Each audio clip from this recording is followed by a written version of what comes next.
Caleb Whitfield had 11 days left to save 240 head of cattle before the bank took the only home he had ever known. 12 miles east, something with 4 paws and no collar was already crossing onto Callahan land, moving toward the herd 1 mile at a time, and nobody in Presidio County knew it yet. The sound that woke Caleb every morning was not an alarm clock. It was the creak of the windmill turning against the sky, still the color of a bruise, followed by the dry cough of the old water pump catching its first breath of the day. He was 18 years old, and he had heard that exact sound in that exact order for as long as he could remember. He'd pull on the same pair of boots, soles worn thin on the right heel from favoring a bad ankle, and he'd step out onto a porch that still had his mother's rocking chair on it, even though nobody had sat in it for 6 years. His mother, Marianne Whitfield, had died of a fever that started as nothing and ended as everything in the space of 11 days. The same number of days it happened that now stood between Caleb and foreclosure, though he hadn't noticed the coincidence yet. Since then, it had been just Caleb and his father Hollis, working 4,000 acres of hard Texas ground that had gotten harder every year the rain didn't come.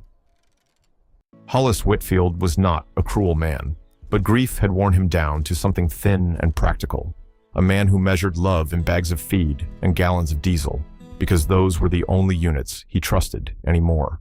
On the porch railing, worn smooth by 40 years of hands, hung a small cast-iron bell, the one Marianne used to ring at 6 o'clock sharp to call Caleb in from the far pasture for supper.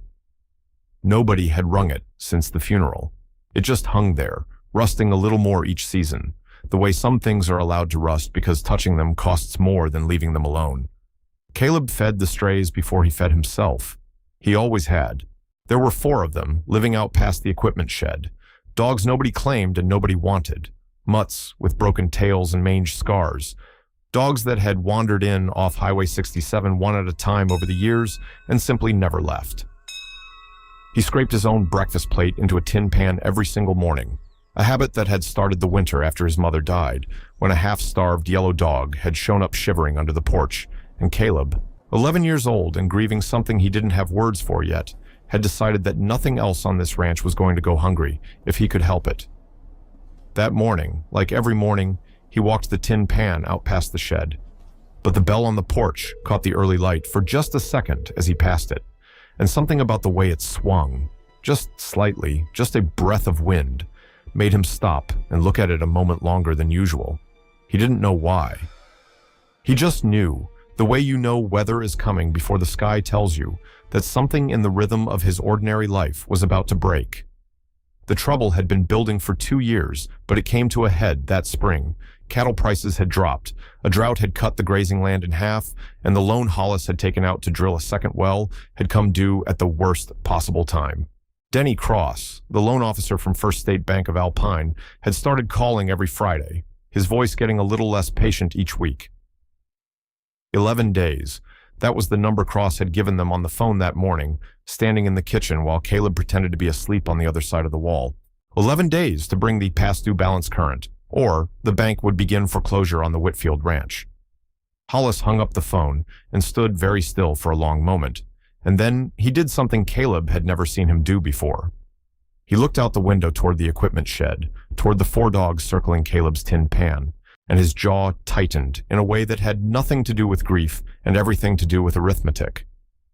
"Those dogs eat 40 pounds of feed a week that we don't have," Hollis said that evening, not looking up from the ledger spread across the kitchen table. "I've let it slide because—" He stopped himself. He never finished sentences that started with because, not since Marianne died. "It's done, Caleb. We can't afford sentiment right now." Caleb didn't argue. He never argued with his father, not out loud, but the next morning he scraped his plate into the tin pan just the same, a little smaller portion, careful, quiet, like a man rationing his own conscience. Word travels fast in a county with more cattle than people, and it wasn't long before the whole community had an opinion about the Whitfield boy and his dogs. Roy Dunbar, who ran the feed store in town and had never in his life passed up a chance to offer advice nobody asked for, made a point of bringing it up every time Caleb came in for supplies. "Heard your daddy's 2 payments behind," Dunbar said one Saturday, loud enough for the 3 other ranchers in line to hear. And you're out there feeding coyote bait like it's a petting zoo. Boy, you want to keep that ranch? You start acting like it. Caleb kept his eyes on the counter and paid for the feed with money he'd earned mucking stalls for the Ochoa family down the road, money that was supposed to go toward new boots. Nobody in town understood, and he'd stopped trying to explain it. He didn't feed the dogs because he had extra. He fed them because, 6 years ago, in the worst winter of his life, a half-starved yellow mutt with sad brown eyes had lain down next to him under that porch and stayed there all night while he cried for his mother, and nothing about that debt had ever felt repayable in dog food. That yellow dog had a name now, Og. Caleb called him Boone, and Boone was different from the other 3 strays. Older, quieter, with a torn left ear, and a way of watching the tree line at dusk that made the hair on Caleb's arms stand up sometimes, though he couldn't have said why. It was 11 days before the bank's deadline arrived, the same day Denny Cross's call had come in that morning, that Boone started acting strange. It began small. Boone stopped eating his full portion, leaving half the food untouched in the pan, which he had never done in 6 years. Then he started pacing the fence line at dusk, instead of sleeping in his usual spot behind the shed, nose low, tail stiff, a low sound rattling in his chest that wasn't quite a growl and wasn't quite a whine. Caleb noticed. Caleb noticed everything about that dog, the way you notice everything about the one creature on a ranch who never once asked you for anything you couldn't give. "He's just getting old," Hollis said when Caleb mentioned it, not looking up from the tractor engine he was fighting with. "Old dogs get restless. Doesn't change anything." But what Hollis didn't know, what nobody on that ranch knew yet, was that 11 miles east at the Callahan spread, a rancher had found 2 calves torn apart in a way that wasn't coyotes, wasn't disease, wasn't anything the sheriff's department wanted to say out loud just yet. The story hadn't made it to the feed store gossip circuit. It hadn't made it anywhere. It was sitting quietly in a file at the county extension office, waiting for one more incident to turn a rumor into a pattern. Caleb didn't know about the Callahan calves. All he knew was that his father had given him an ultimatum: feed the dogs on his own dime and his own time, or stop entirely. And that Roy Dunbar had started calling him the stray's banker every time he came to town, and that 11 days had become 9, and 9 would become 5. And the bell on the porch kept catching the light in a way that felt less like coincidence and more like a countdown of its own. He didn't stop feeding Boone. He just got quieter about it. 5 days before the deadline, Hollis drove into Alpine to beg the bank for one more extension and came home with nothing but a headache and a folder of paperwork he wouldn't let Caleb read. That same night, Boone refused to eat at all. He stood at the far fence for nearly an hour, utterly still except for his nose, which moved constantly, reading something on the wind that Caleb couldn't smell and couldn't see and couldn't explain to a father who had no more patience left for things that couldn't be explained. Caleb walked out to the fence line and crouched next to the old dog in the dark. "What is it, boy?" he said quietly, the same 3 words he'd been saying to that dog since he was 11 years old, and for the first time in 6 years, Boone didn't lean into his hand for comfort. He stayed rigid, staring past the mesquite trees toward the dry creek bed, and a chill went through Caleb that had nothing to do with the desert cooling after sunset. He didn't know it yet, but that was the night the countdown really began. 3 days before the deadline, a neighbor 2 ranches over lost a calf in broad daylight, dragged nearly 40 yards from the herd into brush cover before anything could be done about it. This time, the story didn't stay quiet. It moved through the county the way bad news always does, faster than good and twice as loud. And by the time it reached the Whitfield kitchen table, it had already grown a name. People were calling it the ghost cat, because nobody had actually seen it, only the aftermath it left behind. Hollis Whitfield, staring down foreclosure and now a predator he couldn't see, did the only thing that made sense to a man who measured problems in dollars. He decided to hire a professional trapper the county had used before, a man named Ellis Rader, who charged $400 up front, money the Whitfields absolutely did not have. "We don't have $400. Dad," Caleb said, standing in the kitchen doorway. "We don't have a herd left if that thing gets to it either," Hollis snapped back, and then, quieter, almost to himself. "I can't lose this place, Caleb. I can't be the one who lost it." That was the closest Hollis had come to saying anything true out loud in 6 years, and Caleb didn't know what to do with it, so he said nothing at all. But that night, lying awake, he thought about Boone at the fence line, nose working the dark air, refusing his food, refusing to settle. And a thought started forming that he wasn't ready to say out loud either. What if the dog already knew something the trapper hadn't found yet? 2 days before the deadline, Ellis Rader drove out, walked the property line for an hour, and left without setting a single trap, saying the tracks were too old and too scattered to give him anything solid to work with. He'd come back when there was fresher sign, he said, which everyone in the kitchen understood to mean when it's too late to matter. That night, Boone would not come in at all. Caleb searched for him past dark with a flashlight that was dying faster than he wanted to admit, calling the dog's name into brush that swallowed the sound whole. He found him eventually, a quarter-mile from the house, standing utterly still on a low rise overlooking the herd, staring toward the dry creek bed with an intensity Caleb had never seen in 6 years of knowing him. Boone wouldn't move, wouldn't come when called, just stood there like a compass needle pointed at something only he could feel. Caleb sat down in the dirt beside him and didn't say anything for a long time. And then, so quiet, it was almost just breath, he said, "Okay, I believe you." He didn't fully understand what he was believing yet, but something in him, something that had grown up next to a grieving father in a rocking chair nobody sat in and a bell nobody rang, had learned a long time ago to trust the creatures who stayed when everyone else left. What Caleb didn't know that night was that the thing Boone had been tracking for a week wasn't circling anymore. It was closing in. The next morning, one day before the deadline, one day before Denny Cross's final call was due, Caleb made a decision his father would have forbidden if he'd known about it in time. He walked the fence line himself at dawn, following the direction Boone had refused to stop staring at the night before, and about 600 yards past the property marker he found it. A set of tracks pressed into the dry creek mud, four-toed, no claw marks showing, wider than his palm. Cougar. Fresh. Maybe 6, 8 hours old. He didn't tell his father right away. Instead, he did something that surprised even himself.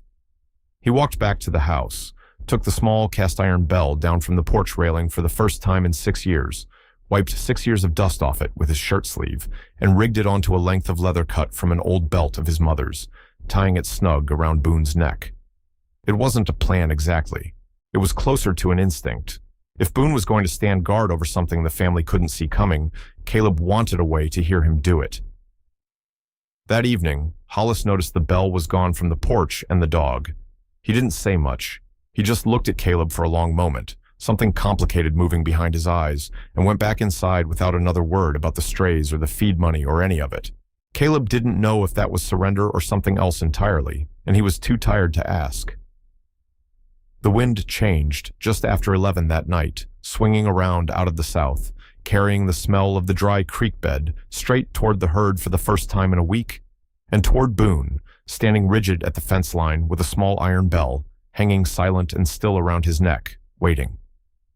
The discovery, once it fully arrived, didn't come all at once. It came in pieces, the way most true things do. The sheriff's deputy who finally reviewed the pattern of livestock losses across 3 ranches, the Callahan calves, the neighbor's daylight kill, and now the fresh cougar tracks on Whitfield land, put together a rough picture 2 mornings later.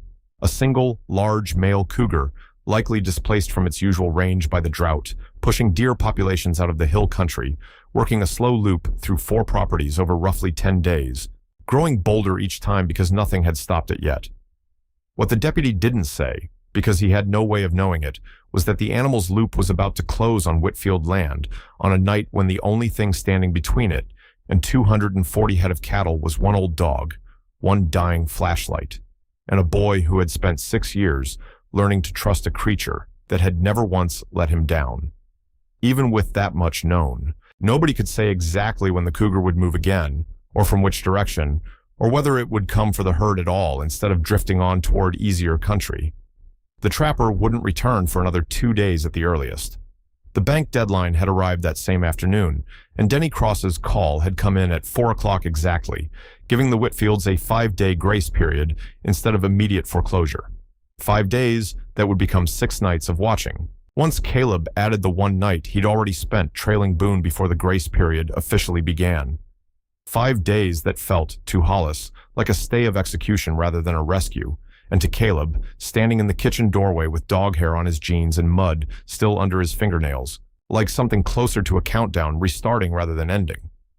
That was the condition nobody wanted to say out loud. The 5 extra days meant nothing if the cougar came before the trapper did. What none of them knew that first night of the grace period, not Hollis, not the deputy, not even Ellis Rader driving home with his empty traps rattling in the truck bed, was that Boone had already started sleeping less than an hour at a stretch, and that the bell around his neck, silent as it had been for 6 years hanging on that porch rail, was about to start doing exactly the job Marianne Whitfield had once used it for, calling someone home before it was too late. The complication, when it fully revealed itself, was this. Knowing a cougar was somewhere on the property didn't tell them where or when, and a dog's instincts, however sharp, weren't a fence, weren't a rifle, weren't a guarantee of anything. Hollis wanted to keep the herd penned tight to the barns at night, but the barns didn't have room or water enough for 240 head, and penning them close together was as likely to make them an easier target as a safer one. Raiders suggested night patrols with rifles, which meant someone had to stay awake past midnight for as many nights as it took, on a ranch that was already running on no money and less sleep. Caleb volunteered before his father could tell him not to. It was not simple, and it was not romantic, whatever the version of this story that got told around town later would suggest. It meant 6 nights in a row of sitting in the truck bed at the edge of the north pasture with a borrowed rifle he barely knew how to use, Boone curled beside him, with the bell taped silent with a strip of cloth, so it wouldn't give away their position too early, both of them straining to hear a sound in the dark that might mean nothing, or might mean everything. It meant falling asleep in class the one day he still bothered to attend, because the community college in Alpine didn't care that his family might lose the ranch by Friday. It meant his father, for the first time in 6 years, sitting up some of those nights too, not saying much, just present. The two of them sharing silence in a way grief had never quite let them share it before. But what Caleb didn't know was that his growing bond with Boone was teaching him something the money never could have. He was learning to read a language he'd been ignoring his whole life. The tension in a dog's shoulders, the difference between a bark that meant deer and a stillness that meant something worse. The particular way Boone's ears would lock forward a full 10 seconds before anything a human could hear or see. It wasn't a skill you could buy at the feed store, and it wasn't one Roy Dunbar would ever respect, but it was real, and it was Caleb's, earned one sleepless night at a time. On the 4th night, exhausted and half convinced the whole watch had been for nothing, Caleb almost gave up. He sat in the truck bed with his eyes burning, the rifle heavy and useless across his knees, and thought seriously about telling his father in the morning that he couldn't keep doing this. That maybe Dunbar was right, that maybe this was exactly the kind of sentiment they couldn't afford. He thought about the $400 they didn't have for a trapper who wasn't finding anything anyway. He thought about how tired grief made everyone eventually, even the grief of almost losing something you hadn't lost yet. It was Boone, laying his scarred head across Caleb's boot in the dark, who kept him there one more night. Not dramatically, not with any sign the cougar was near. Just the simple, stubborn weight of a dog who had never once, in 6 years, given up on staying. Caleb stayed too. The 5th night, the wind shifted south again, just after 11, exactly as it had the week before. Boone came up off the truck bed floor so fast, the cloth taped over the bell tore loose, and for one terrible half-second, the bell rang out clear and sharp across the pasture before Caleb clamped a hand over it. But it was enough. Boone was already moving, a low shape cutting fast and silent through the dark toward the northeast corner of the herd, and Caleb was up and running behind him, flashlight bouncing wild against mesquite branches, shouting for his father before he'd even fully understood why. What happened over the next 4 minutes would be told a dozen different ways around Presidio County for years afterward, each version a little more dramatic than the last. But the truth, when Caleb told it later, was simpler and somehow more frightening than any embellishment. A shape low against the fence line, cattle already bawling and scattering before any human eye had confirmed what was there. Hollis arriving at a dead run with the rifle Caleb had dropped. A single shot fired into the air rather than at anything, because none of them could get a clean look at what they were shooting at in the dark. And that single shot, combined with Boone's relentless, furious barking, close enough now to be deafening, was enough. The cougar broke off. It had been testing the edge of the herd, not yet committed to a kill, and the sudden collision of noise and light and a dog that would not stop coming was more risk than an opportunistic predator wanted to take for one calf among 240. It vanished back into the dry creek brush the way it had come, and this time it did not return. By the time the sun came up, they had lost nothing, not one calf, not one head of cattle. The herd stood scattered and skittish across the north pasture in the gray morning light, and Hollis Whitfield stood in the middle of it with a rifle he hadn't needed to fire and a look on his face Caleb hadn't seen since before his mother died, something between disbelief and a feeling too large to name. Boone sat at Caleb's feet, sides heaving, one ear still torn from years before, the little iron bell hanging silent and still around his neck, now that the danger had passed, exactly the way it used to hang silent on the porch rail for 6 long years, except now it had been rung for something worth ringing it for. Word of what happened moved through the county faster than the earlier rumors had, and this time the story that spread wasn't about a boy wasting feed on strays. Roy Dunbar, of all people, was the one who told it first and loudest at the feed store, embellishing the details with the same enthusiasm he'd once used to mock them, because a story about a hero dog was simply better business than a story about a boy who couldn't manage money. Ellis Rader came back out, not to trap anything this time, but to see for himself, and left saying he'd never seen a dog track a predator that consistently over that long a stretch without a lick of formal training, and that whatever the Whitfields were feeding that animal, they should keep doing it. The bank grace period gave Hollis just enough breathing room to arrange a smaller, longer-term loan restructuring instead of an outright default. Not a miracle, not a windfall, nothing that solved every hard year still ahead of them, but enough. Enough to keep the porch, the windmill, the rocking chair nobody sat in. Enough to keep going. But the real change wasn't in the ledger. It was smaller than that, and it mattered more. That evening, with the herd finally settled, and the sky doing that long, slow, orange thing it does over West Texas in early summer, Hollis walked out past the equipment shed to where Caleb was filling 4 tin pans instead of scraping just his own plate, because somewhere in the last 6 days, feeding the dogs properly had stopped being a luxury nobody could argue with and started being simply what the ranch did now. Hollis didn't say much. He never did. But he crouched down next to Boone, ran a rough, calloused hand over that torn left ear, and said, quiet enough that Caleb almost missed it, "Your mother would have liked this dog." It was the first time in 6 years he had said her name, said anything about her at all, without his voice closing off halfway through. Caleb didn't trust himself to answer right away. He just reached over and unhooked the little iron bell from Boone's collar, and instead of setting it back on the porch rail to gather dust again, he hung it from a nail just inside the equipment shed door, low enough that it would catch the evening wind every night from now on, low enough that anyone walking past would hear it ring, soft and constant, the way his mother once rang it to call him home for supper. Except now it rang for something bigger than supper.